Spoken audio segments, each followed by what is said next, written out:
being alone or isolated can be more detrimental than some chronic conditions. It actually starts breaking down the body. The more that we isolate, the more that we become depressed and the more that we get anxious. Hey, then we go and socialize and like people go to the bar and they start drinking. They're socializing, but then adding a depressant. It's crazy because not only are we fiending for this social experience and this social connection, but most of the things we do when we socialize are also inhibiting our ability to fully connect. Welcome to Wellbeings, the podcast that keeps you cool, calm, and connected with your host, Dominic Bowden. Hello, everybody. We are back and it feels good.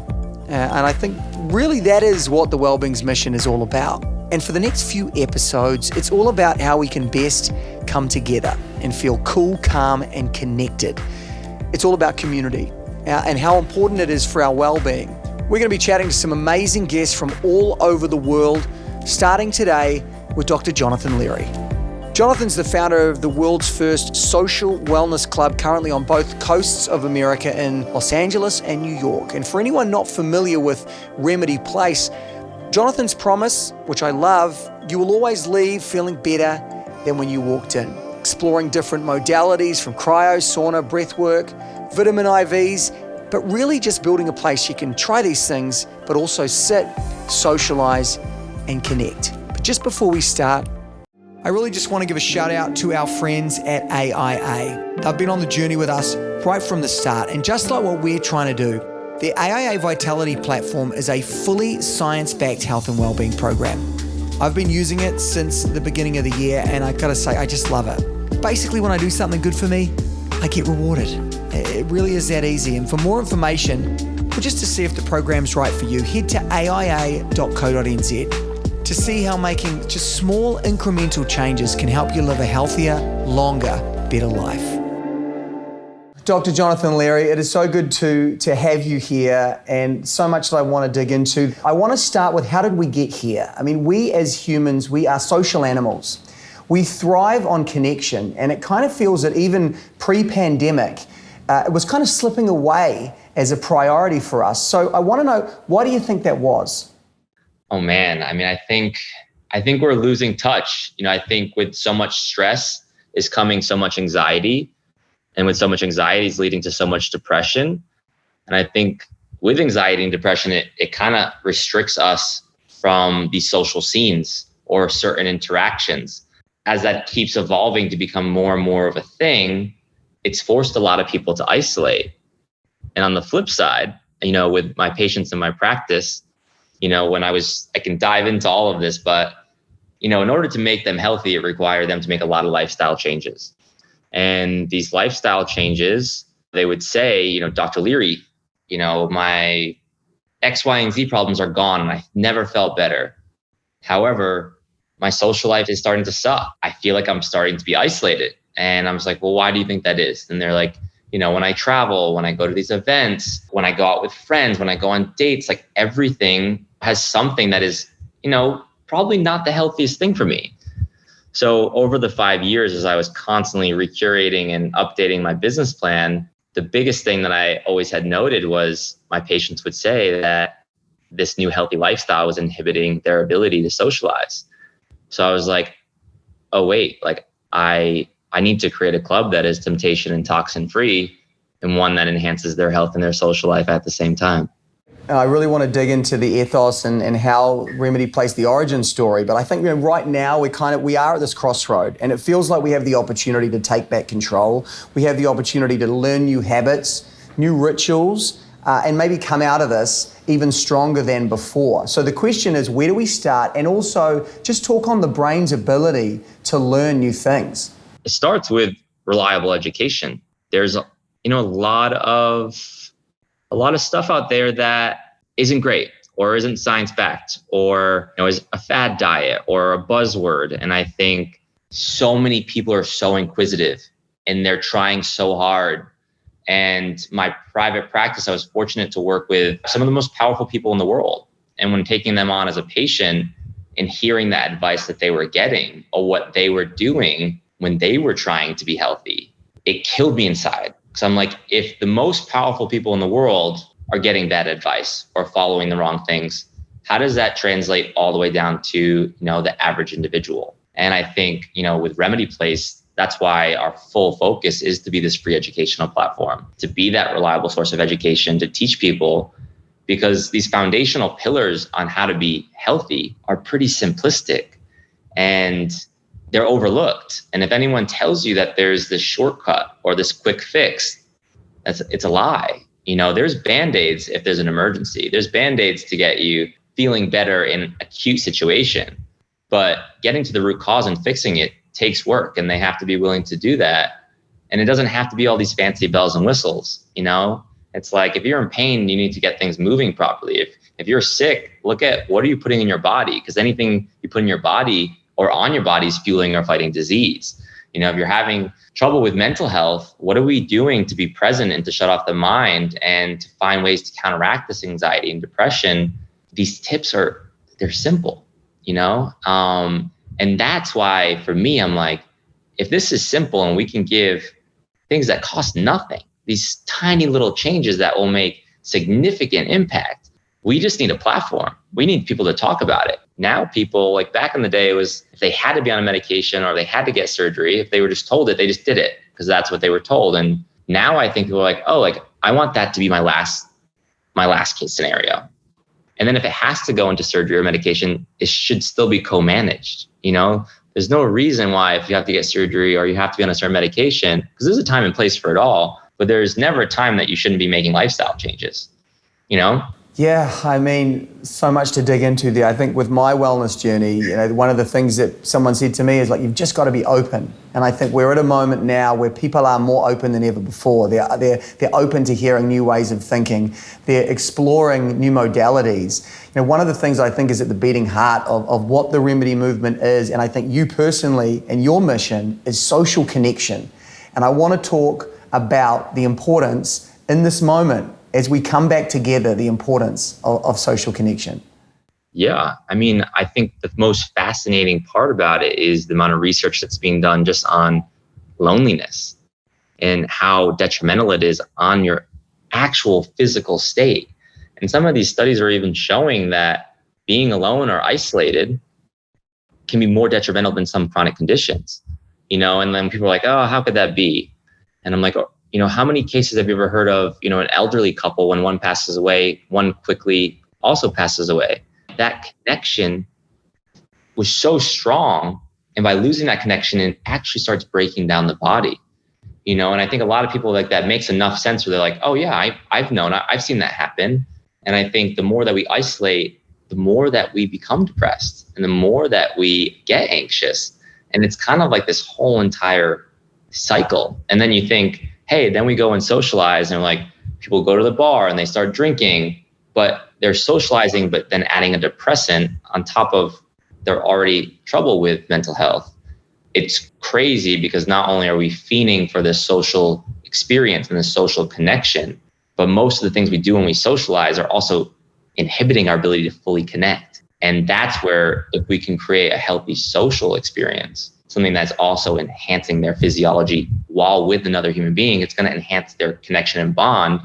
And if a connection is enhanced, that's going to help their mental health, their happiness. Something as simple as a hug lowers someone's cortisol levels. These are clinically proven things that we have known for a while now. I think the science is so important, but I think personal journey and why people are showing up is a great place to explore. And I want to kind of know your road to getting here. For a lot of people, when it comes to wellness, it's for a loved one or there's an event that takes place. And so for you, what was it? Are you doing this for someone? Is there someone in your mind that you're kind of going, this really was the genesis of why I wanted to make Remedy happen? Oddly enough, since I was a kid, I always knew that I wanted to be a doctor. I don't know why, but it's always been what I wanted to be. My mom worked in the hospital and my sister was also a nurse. And when you go the normal pre-med route, you have to volunteer a lot of hours and you have to be in the hospital or be in these clinical settings. Over the years, I just realized, I'm like, is this really what I want to do? I saw these doctors that were miserable. They weren't sleeping. They're away from their families. They were working crazy hours. Our hospital settings are there's so many patients. You don't really get to sit with your patients. You don't really get to know them. So I had this, like, not epiphany, but I just realized, I'm like, wait, I had like a midlife crisis at 21. I was like, wait, I've been working so hard to get here, and I don't know if this is what I meant to do, because my vision of helping people wasn't that. Like I said, there's a time and a place for these emergency settings, and thank God for all these types of medical doctors that are in these focuses, because they're saving lives. But when I was really thinking through it, I was like, oh man, I don't know. And then I was introduced to a chiropractor in my hometown in Rhode Island. And the chiropractors in Rhode Island are mostly working on PI cases. This is, personal injury. They're teaming up with lawyers. And I'm like, this is not what I want to do either, But luckily, one of the doctors was like, in California, chiropractors are primary care physicians, and they can treat and diagnose anything. They just can't puncture the skin or prescribe meds.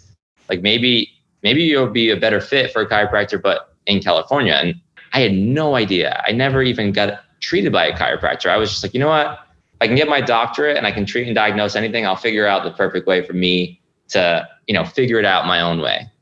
And through my doctorate, every Sunday, I worked on my business plan for Remedy. And I actually opened up my private practice as a concierge practice doing house calls. And it really just blew up. Throughout my doctorate, I learned so much in the sports medicine world, from functional medicine to physiotherapy and Chinese medicine and chiropractic. And it was the first time I was also introduced to it all, because I had nothing holistic back home. And over the years, I was like, oh, wow, this actually works. And oh, wow, like I want to add this to my tool belt. It's just crazy how it all came together, because I had no idea what I was doing. And I wasn't even sure if I was doing the right thing. All I knew is that I wanted to create my practice, and I wanted to treat people the way that I wanted to treat people. And over the years, as I learned all these different techniques, it kind of just built this whole entire thing. But I was very fortunate in the sense that my private practice I had for 5 years. I was able to travel the world with cool people and cool families and save them from surgery. And I had 100% success rate from any patient that said they had to get surgery. Not one of my patients ever got surgery. I got into consulting and speaking engagements and hosting retreats all over the world. And I also got to work on Remedy Place for 5 extra years. And I got to do all the clinical evidence and market research, and truly just listening to my patients, knowing what they wanted, knowing what they needed, finding a solution, figuring out the business, figuring out the finances. And then the time came and I was finally able to open it. And it's been absolutely amazing. Isn't timing everything as well? I mean, the world that we live in now, they are so ready for Remedy Place. And one of the things, I know you say is like, is your doctor the healthiest person you know? And we live in a world where it is the sick care system. And people are looking for doctors like you. Obviously, Remedy Place is not in every city in the world, hopefully one day. But right now, when we're talking education, what should people be thinking? What questions should people be asking their doctors? Such a loaded question. I think one, it's the first primary thing they need to ask themselves, am I willing to put in the work? Because I think a lot of the times why we've gotten to this whole entire sick care, healthcare system is that people have been a little lazy. People want the quick fix. They don't want to change their life. When I take on a patient, it was in an interview. Like, I didn't take on a patient if they weren't willing to put in the work, because I don't want to waste my time, but I also don't want to tell them I can fix something when I can't fix it if they don't make those changes. So I think that the first question is am I ready to make these changes to make myself healthy? And am I willing to put in the work? And then after that, it's one, how am I taking care of my mental health? How am I being present? I think it's starting to rewire their brain. We tell ourselves so many things over and over again, and then we train our bodies and our minds to think that we're in a certain box. But there's so many ways to rewire your brain, and there's so many ways to refresh and shift from this conscious state to the subconscious state, and really learn to be present. And then with food, like I was saying, everything that you put in your body, is this making me healthy or is this making me worse? Find a really good nutritionist, that can help guide you, because simple little tricks on what you're putting in your body is going to fix the majority of your issues. I don't care what it is. It truly is crazy that when you give the body exactly what it needs and you take away what it doesn't need, it starts to heal. When you get a cut, it scabs over, it heals. When you break a bone, the bone regrows. I mean, your body is so incredible. And when you give it the tools, it fixes itself. We've had this whole fitness craze where we got everyone to work out, or at least majority of people. Every city, people are working out. Some people are working out more than my pro athletes. But I think most of this fitness industry is wrong. We've taught people it's like no pain, no gain, and pushing it to the limits and just like killing the body. And unless you're an athlete, there's no reason to be strong and powerful. We need to be functional and pain-free. So it's like working with a trainer that understands these like foundational pillars of fitness to make sure that you can do what you're supposed to do and be pain-free, because we start to break down as we get older. And let's make sure that we're not causing more pain. Finding these alternative medicine doctors that are going to help get to the root cause and make sure that we're not waiting till we go over the cliff edge. We're being preventative. We're understanding that just because I feel healthy today doesn't mean that I'm going to be healthy tomorrow. And I think we take it for granted because we're, for the most part, born with these perfectly functioning, healthy bodies. And the majority of the conditions that we deal with as an adult are self-inflicted by our lifestyle.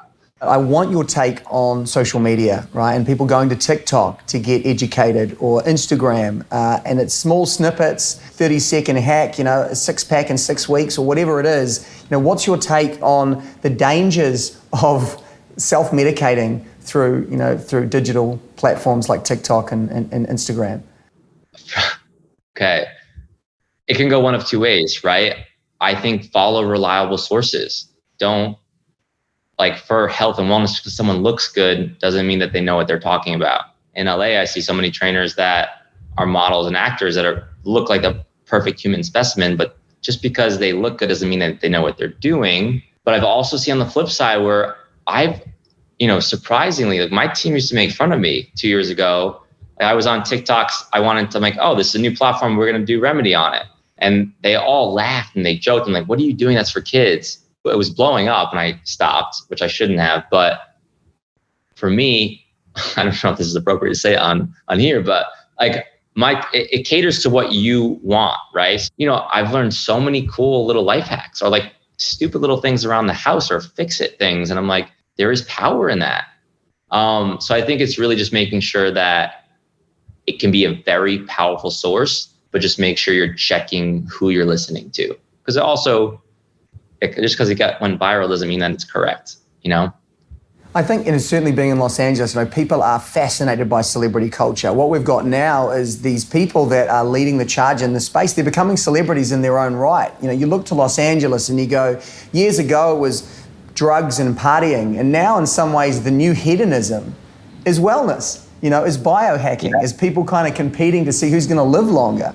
Yeah, I mean, it's crazy. I think there was I almost got interviewed, or I got interviewed, but it never was a part of this episode or documentary for Vice. And it was a little controversial, like within the captions. I almost didn't want to do it, but it was like how people's like nutritionists or yoga instructors are like the new religion.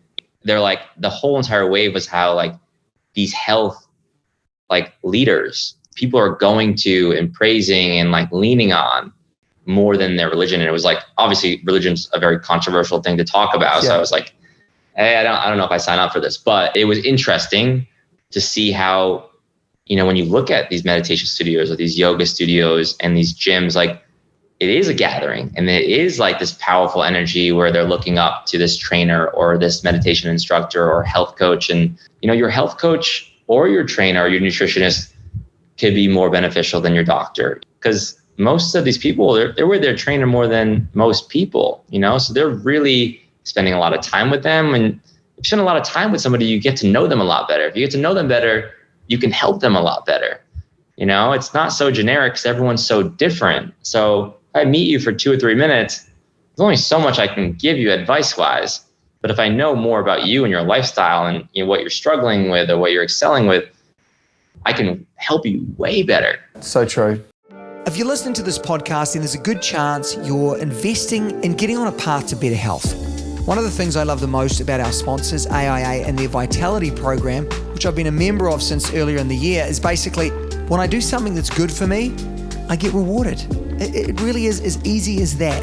The good news is being healthy doesn't just make you feel amazing, gives you more energy and mental clarity, but it can actually save you money in the long run as well. There are so many benefits that I didn't even know about until I joined AIA Vitality. Investing in my health means I can actually reap some incredible rewards, whether it's huge discounts at my favorite gym, or money to spend on healthy food, or just helping me disconnect and get off the grid with travel miles. Now, AIA Vitality is here to help and motivate you on your own wellness journey, rewarding you when you hit your goals. So head to aia.co.nz for all the details. But look, for me, it's just been a very cool way to get me motivated and moving and on the path to what I think is really the best health of my life. You know, I talked before about us being social, and I think we are social creatures. There's this energy right now, I think, around the globe as we come back together, almost a realization of how much we've missed it. I know you've been traveling, you just got back from Cannes Film Festival, went out to Coachella, and I want to know your take. Can you feel that energy? 100%. I think everyone being alone for a little bit, for the first couple of months, it really made people reflect and internalize and understand what they wanted in life, what made them happy. I think it also made them look at their careers. Like, is my career making me happy? Are the people around me making me happy? Is my relationship making me happy? So I think there's a healthy amount of you time. It is important to have that time to be present within yourself, to understand more about yourself and what you love and what makes you happy. But I think we had way too much alone time. And I think that's where too much of anything can be bad. And I think we reached a point where this isolation has caused a lot of mental health problems. It was a real test, even for me. I work 100 hours a week. I've never been alone. I've never shut off. For me to be alone in my house for a month and a half, almost went crazy for the first month and a half. Cause I'm like, I don't know what to do. It was so crazy for me, but also it taught me a lot. So I think you need to be able to, be happy in silence and figure all that out. But yeah, now it's roaring. I mean, people feel it, and we need that human connection. That's what makes us happy. It's cool to see all of our events come back. And like you were saying, Coachella and Cannes, and it's also cool to see that this social life coming back and people wanting to do healthy things. Like at Coachella, I'll never forget it. Cause for me, as a chiropractor, there's so many stigmas on people hating chiropractors, fake doctors, quacks, whatever. At our event with the Tao group, we did this whole thing with, vitamin IVs, vitamin injections, our ice bath classes, our chiropractor. And it was a full party with a DJ and a bar and people gathering. And the chiropractic station was across from the bar. And there was a longer line for the chiropractor than the bar all event. And I just sat there and I'm like, this is probably one of the coolest moments of my life, to see that there's more people waiting in line to be adjusted than to get a drink at a music festival. And I was like, wow, this is really changing. Like you said, it's the right timing. And I feel like there could not be a better time in the world for Remedy to exist. Everything's just in this crazy flow state. And I'm just so grateful that people are waking up. I grew up in a small town in Rhode Island, like I was saying, and even my friends back home, where they were like, what is John doing now? And now they're asking questions. Oh, I'm having this gut issue. No one knows what they're doing here. Can you help? And even now with social media, it's creeping into these small towns where people are like, oh wait, this isn't working. Now I need to go search. So it's so wild. It's still gets me emotional, because I'm like, this is the coolest time to be doing what we're doing. It feels like in some ways the one silver lining of what we've been through is kind of democratized wellness. It used to be about A-listers and people that were super wealthy, but now it is for everyone, isn't it? I mean, 1,000,000%. Yeah, I mean, it's all happening. And look what I mean, these foundational pillars of health that don't cost anything, anyone can do. Anyone can learn how to move. Anyone can learn how to eat based on their budget. Anyone can learn breath work. Anyone can learn cold therapies and cold shower. It's so tangible and so easy. But once again, it just comes down to who are the leaders in the space that are leading by example and educating. I love the Mike Tyson quote, everybody's got a plan till they get punched in the face, right? And everyone has the best intentions a lot of the time with wellness. And it's I do this and I drink the water and I don't watch TV. And then you just slowly get back into old habits. And slowly you're back to where you started. For people out there that have tried and they really want to be better, what do we say to them? How do we encourage them, to have a bit more compassion towards themselves and just to know that we're all just trying the best we can? Yeah, I think the first step is understanding there's no way to be perfect, and it's okay to mess up, and it's okay to like do things you're not supposed to do. I think it's like the stress when someone does something bad, or they're on a diet and they cheat on their diet and they're like miserable and stressed. Like, you need to let it go. I remember when I would try to like diet and eat healthy, I'd be like, oh, this sucks. I hate this. And now it's so integrated into my life that I feel the opposite if I do it the other way. I feel so good. Like, I don't want to do anything that inhibits me. Like, I love my routine, but that didn't happen overnight. I've been in LA for 10 years. Probably took me like 5 or 6 years to really, truly love every step of my regimen. Even like my patients over the years are like, I hate this. Once you start feeling good, no one hates feeling good. And when you realize that you can keep feeling better and that there's no limit, you never want to go backwards. You should get over this hump. And there's multiple humps as you keep growing.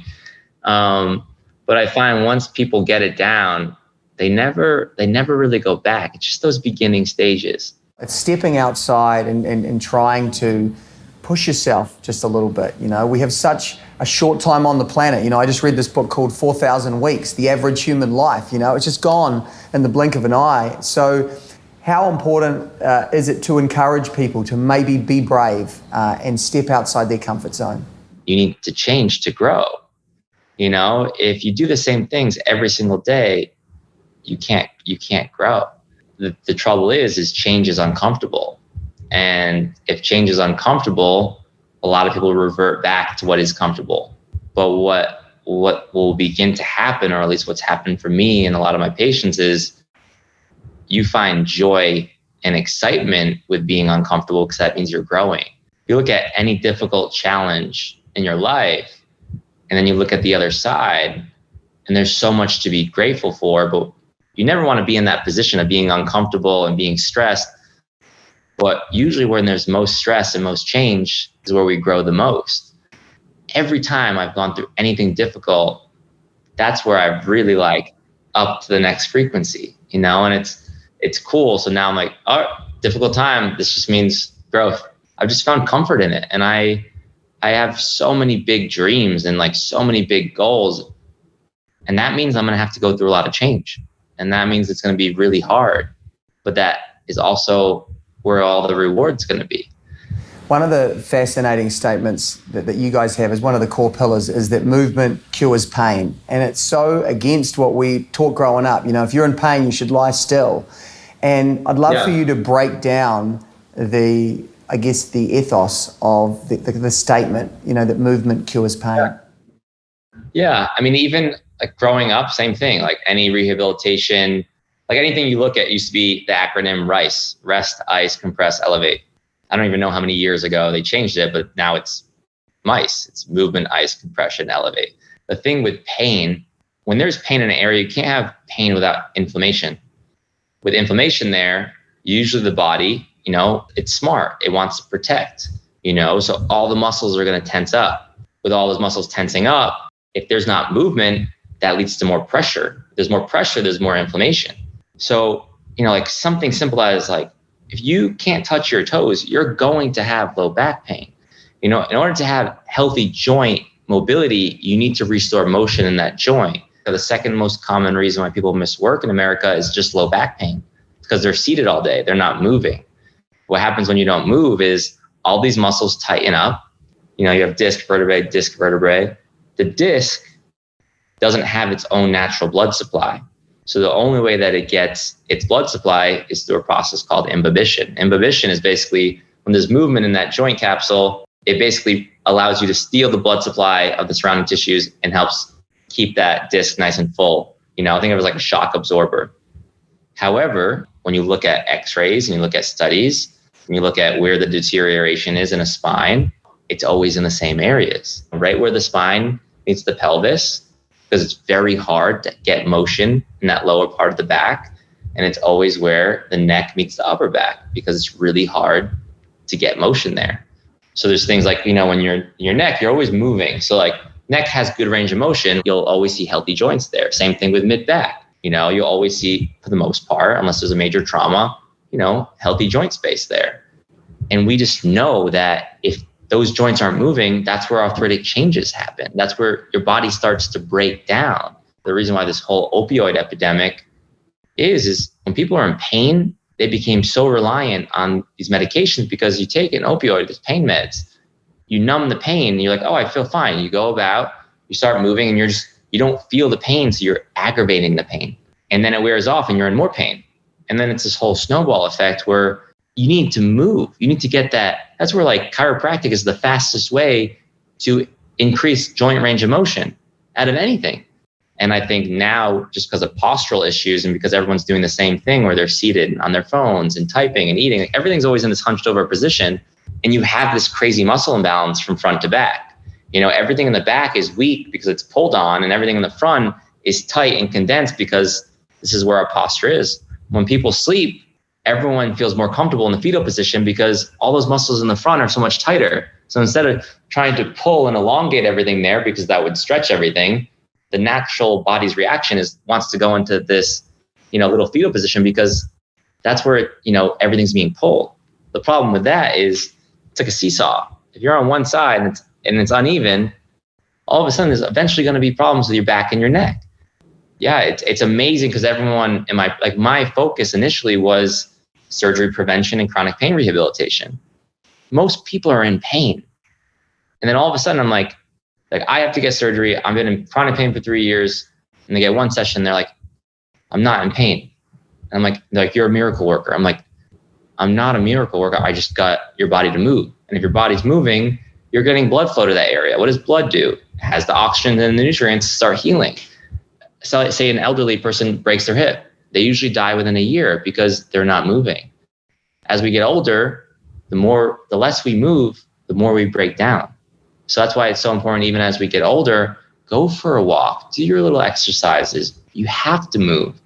If you're just sitting in your chair all day, it's sad. I have a grandmother who's in her 90s and she was like spunky and she is so independent. She do her exercise every day. She'd go for her long walk, and she lives in an assisted living establishment, and they didn't allow her to not only not see anybody, but she wasn't allowed to leave her place. It kills me to see how much she's deteriorated, how much she's aged just within these 2 years. And it's, she wasn't allowed to be around people. She wasn't allowed to do things that made her happy, and she wasn't able to move. Crazy. I mean, it's honestly, bro, it's so amazing to hear someone speak so passionately about the subject, right? And I think it's landing on just so many people. There's a lot of people right now, I think, that are doing or wanting to educate themselves to help someone in their life. How do we engage with people that maybe aren't quite sure or aren't quite ready to take that first step?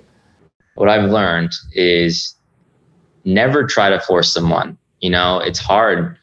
My family's all very skinny, and they think they can do whatever they want and eat whatever way they want, and they're healthy because they're skinny. That's not how it works. Over the years, I've tried so hard to, almost pressure my sisters or my parents. I'm like, you guys have to make these changes. And you're like, oh, you're just from LA and whatever. I realized it would create so much stress for me to see them not taking control of their health. You can't force someone to do something. All I can do is lead by example and hope that inspires them. And I've found that applies in every aspect, even outside of health. Within my family and patients, when you say, is your doctor the healthiest person you know? You leading by example and showing what the benefits are of taking care of yourself, and them seeing that happiness, seeing the success in so many aspects of life, it's inspiring. Seeing people progress and grow in such a cool way, that is more likely to get them to make these changes than you trying to stay on top of them or push. And I've seen it now, almost all my family, even a year or two ago, my sister was she made all these dietary changes and she's feeling amazing. She's like, John, you were right. And I was like, yes, of course. Do you think I was lying to you? Of course, but it didn't matter what I said over all the years. It just took whatever stage in her life to make her want to start a light switch goes on, you can't turn someone else's light switch on. And I find it extremely fascinating on how it all comes down to you. You want to help somebody else, help yourself first. We think it's so selfish to think about putting yourself first, but the best way to help somebody else is to make sure that you're the best version of yourself. It would be interesting to know what a bad day looks like for you and what's in the toolbox. What are the things that you consistently go to in your toolbox to help solve that problem? Yeah. Wow. Wasn't expecting that one. Let's see. A tough day for me is I genuinely love what I do so much. Everyone's like, you need to disconnect, or like, you can't only work. And I do work like 100 hours a week. Right now we're building a whole new club. We open in 3 months. I need to hire 30 people. We're building a new website, building out a corporate team. We're hosting these events all over. A bad day for me is when I really just feel like I'm behind and I can't catch up, and it is stressful. But then I just realized that, 90% of these stressors are things of the past or things you can't control. So I try, like, when I'm stressed out, I'm like, okay, what do I have control over? And if I don't have control over it, I got to let it be. And I'm really like organized and OCD with all my planning. So, for me, I just prioritize, I slow down, maybe I'll do a little breath work, but these simple practices and just understanding that life goes on and that you kind of have to just go with the flow and you have to roll with the punches and you just have to surrender. That's kind of what has gotten me through, because everyone's like, how are you not stressed? And I'm like, because why? If I stress about stress, that makes things worse. It's just, this is where it is. This is rapid change. This is rapid growth. It's supposed to be hard. Be grateful for this hardness. And I just reflect, and I think I understand that tomorrow's a new day, that I'm so grateful that I'm healthy. I'm grateful that I found my passion. And it's usually just this mental pep talk of just being understanding and just looking at it from like the larger scope of things of like, wow, like nothing really matters. And I think that is what helps me on my bad day. It's just when I can't catch up, I understand that eventually I will. Yeah, you mentioned gratitude, the power of gratitude to really change your life. People talk about gratitude as a wellness practice, and I try and do it daily. Just put some intention on what you're happy about in your life. I mean, it's everything. I think there's so many things that we take for granted. Health is something that is so overlooked, and it's like we don't even think about it. I take so much like pride in making sure I take care of myself, because it doesn't matter how successful you are or, how happy you are, how much money you have.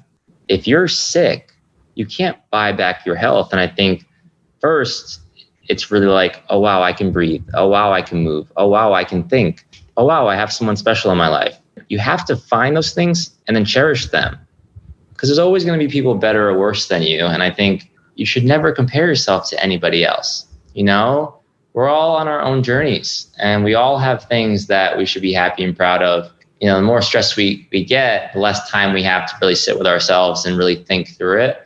And that's where I think, the times that you get to be alone, those times alone are also important. Just make sure they're not too much. But when you achieve that presence and you get that you time, that's the best time for new ideas to come.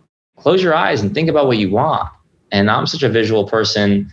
My meditation is like this visualization manifestation where I close my eyes, and until I can see what I want, whether it's how I want a meeting to go, how I want a relationship to be, how I want to treat a patient.